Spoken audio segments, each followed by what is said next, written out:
Après 10 mois de procès, le verdict est donc tombé dans le procès historique des attentats du 13 novembre 2015. Et nous allons revenir en détail dans un instant sur les peines écopées par les accusés, dont la peine maximale pour Salah Abdeslam. Jean-Baptiste Bourgeon du service police-justice est avec nous. Jean-Baptiste, vous étiez hier soir dans la salle au moment du verdict qui met donc le point final à ce procès historique. Oui, 149 jours d'audience, plus de 2600 parties civiles et surtout 400 victimes venues raconter à la barre l'horreur, la douleur, la vie brisée par les attentats. Certaines étaient présentes quasiment tous les jours pour tenter de comprendre l'inexplicable. À la sortie de l'audience, ce fut donc un soulagement immense pour Emmanuel, rescapé du Bataclan.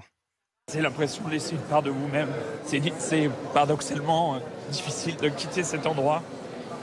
Un endroit où on s'est reconstruit, on a redémarré des choses. Et c'est une page lourde, mais salvatrice qui se trouve. Et puis ça me rassure de savoir que ce monsieur Abdeslam, après avoir tenté d'éteindre les lumières de la civilisation, là il va être éloigné des lumières de la civilisation.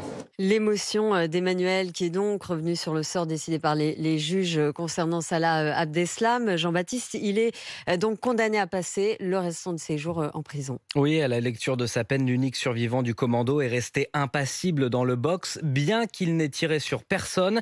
Salah Abdeslam a bien été jugé comme co-auteur des attentats. Son rôle dans la préparation des attaques a été souligné par la Cour. Les juges ont également remis en question son renoncement à activer son gilet explosif, expliquant que le dispositif était en fait défectueux. Condamné à la prison à perpétuité incompressible, Salah Abdeslam attendra au minimum 30 ans avant de pouvoir espérer demander une quelconque remise de peine.